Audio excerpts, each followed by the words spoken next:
This is one of my inventions I call Holly the Hologram. It's a type of Pepper's ghost illusion that allows me to project an image as if it is floating in the air.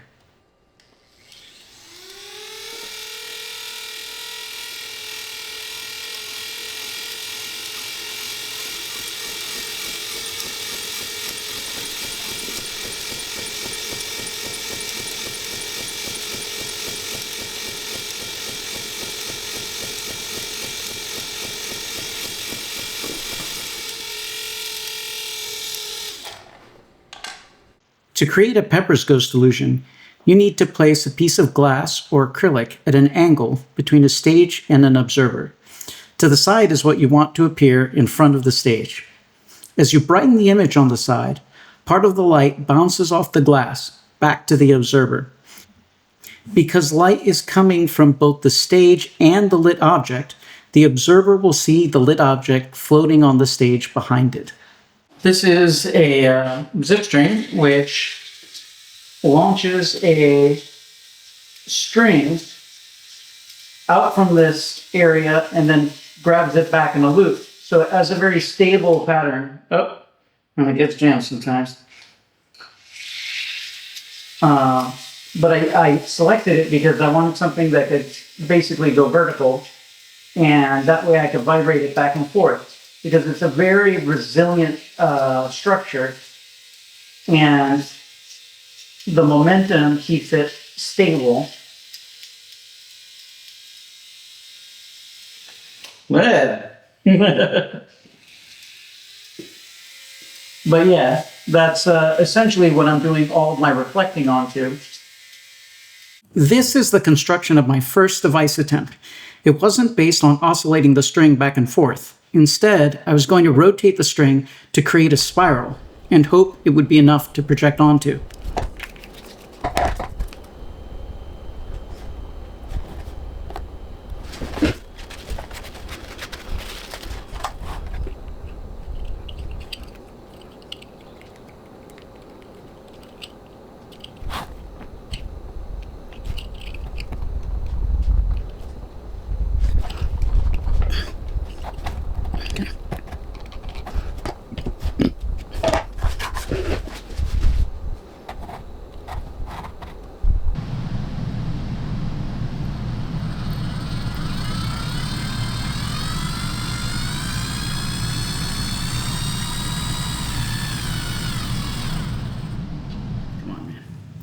What I didn't know is putting the ZipString so close to the axis of rotation is inherently unstable. At the same time, the length of my loop meant the string stood a greater chance of colliding with itself and causing a collapse.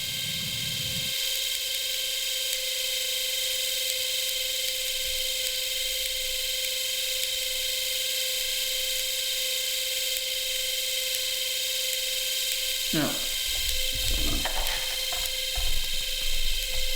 Gotta plug it in first.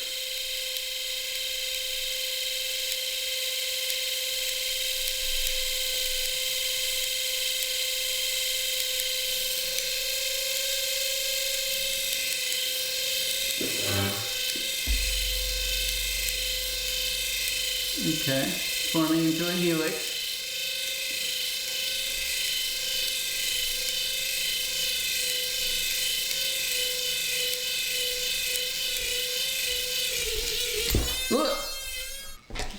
Eventually, I made my rotation arm a little bit off axis, and this created a more stable helix. I wanted more speed from this prototype, but I could not get it to stabilize at higher speed.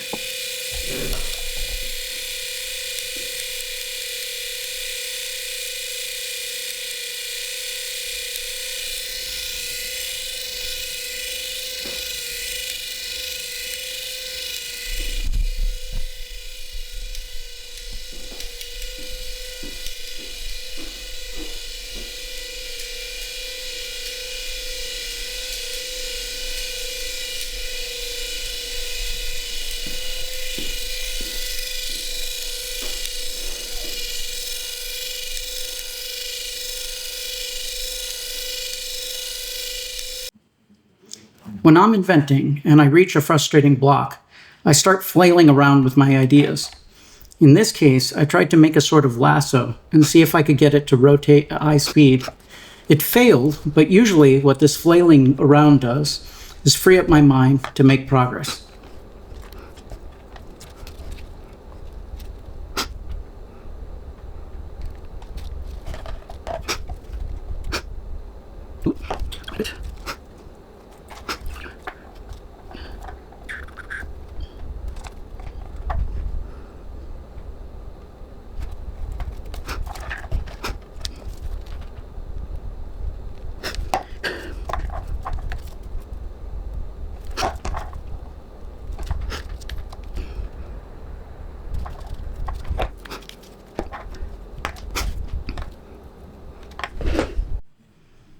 This was my first and only attempt before the lasso eventually broke.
After researching and experimenting with lasso dynamics, I got back to the main line of research. Here I am trying to make my own loop. Stupidly, I did not try to melt the line with a soldering iron. ZipString definitely knows what they are doing when it comes to making near seamless string loops. The reason I was trying to make my own loop was because I noticed that shorter loops tended to perform a lot better than the longer loop. It seems that the shorter the loop is, the less chance there is going to be of the loop colliding with itself, the upward string colliding with the downward string. In the end, though, even using heat, tape, glue, I wasn't able to make my own loops successfully. They would jam in the machine or fall apart.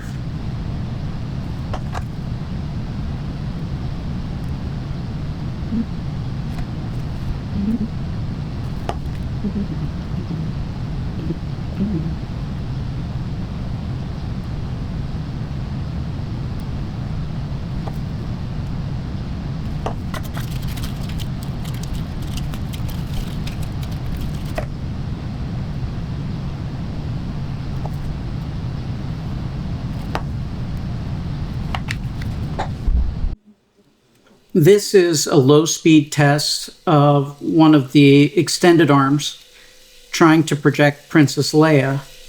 And you can tell that it's working to some extent, but because the arm has to make a full rotation, it doesn't have enough time to come back and make sure that an image is projected in between the time the string is in front of the projector and when it's not in front of the projector. So there's this big empty space in between.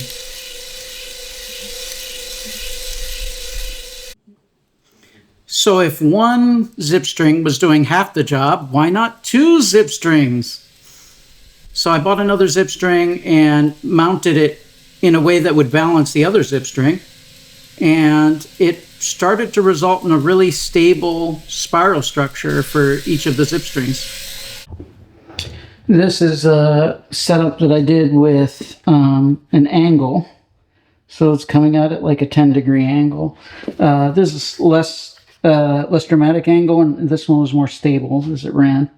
And so what I'm going to do is I'm going to 3D print something that probably goes at like a 7-degree angle, nothing as sharp as this, and see how it ends up going. But the idea is that going straight up is difficult, but maybe going to the side a little is a little bit better than just trying to keep it at straight up. This configuration was a lot more stable. And because of that, I could drive it faster. So I hope that the projection would be a lot better.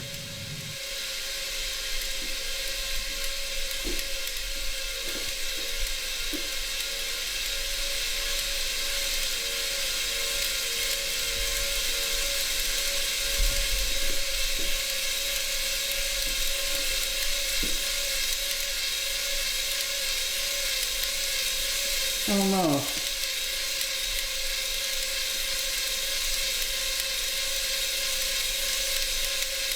You still got a ways to go.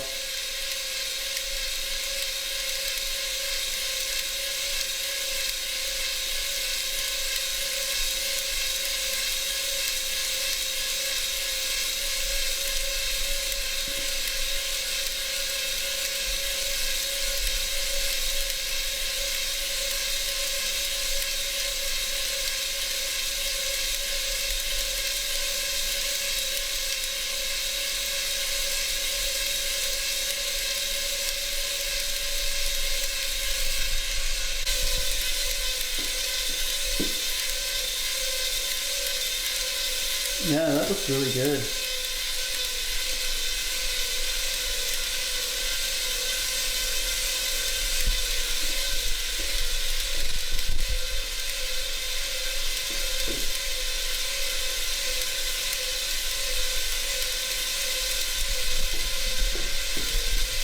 Here, get a little closer so it's brighter. Yeah.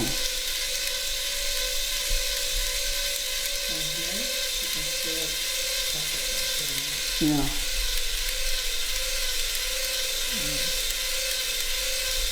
Very cool. Oh, one in the back? Yeah, you're right. There is one in the back. Look at that.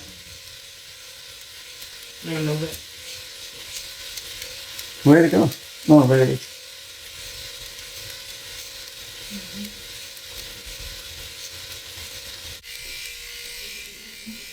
Projection during the daytime wasn't quite as good as I hoped. If you had too much ambient illumination from the sun, there really wasn't enough power in the projector to overcome that. The thought here was that if 2 ZipStrings worked, then maybe 3 ZipStrings would work even better. And they did okay, but really the 2 ZipString configuration just seemed the most optimal, the most manageable. This structure that I was building here wasn't particularly strong, so eventually it needed a circular plate to hold all 3 arms onto the central hub. But it was still a good experiment.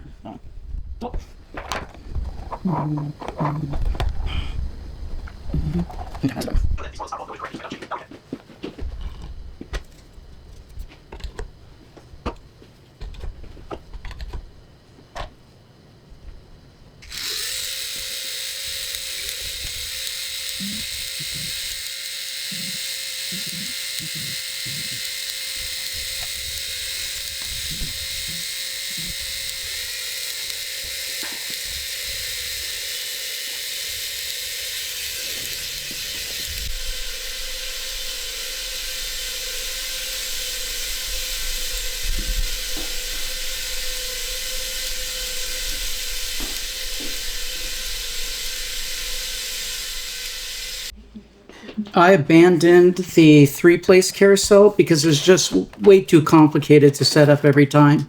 So the experimentation rate that I wanted out of it just wasn't very good. And, you know, it just took one thing failing for me to have to restart everything. After sleeping on it a little bit, I finally realized that if I just had a string swinging back and forth, I'd probably get a better result than using the carousel technique of spinning the whole thing, which always had its own complications with the fact that I was projecting onto a spiral, not a plane. And so the image suffered some distortion because of that. It wasn't severe, but I kind of wanted to be able to just project onto a plane at this point because I knew it would be a clearer, more simple process.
The other thing that kept haunting this experiment was that occasionally my video would be really, really bad for recording the illusion. So I would be able to see the illusion in regular time, but when I look back at the recording, it looked really crappy.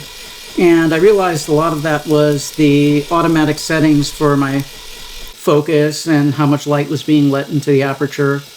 And so eventually I started to dial my own settings in. And initially they were really bad because I'm not a good or experienced camera person. But because of Gemini guiding me through, I was able to figure out the settings for the camera. And I needed to change the shutter speed and the amount of light coming in. And eventually I was able to start getting better and better images. So what you're seeing here is just the progression as I figure out how to dial the whole thing in.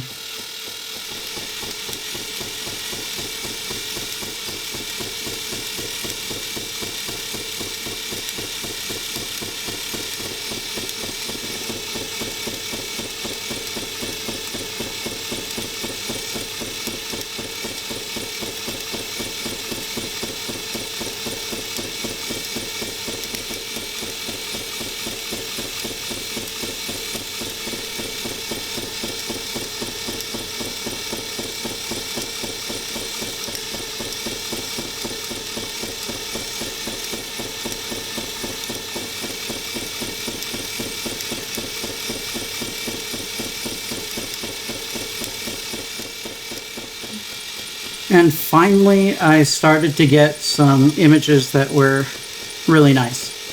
And luckily, I could, make sure that you could be able to see them. So I'd like to thank my Patreon supporters for supporting this channel.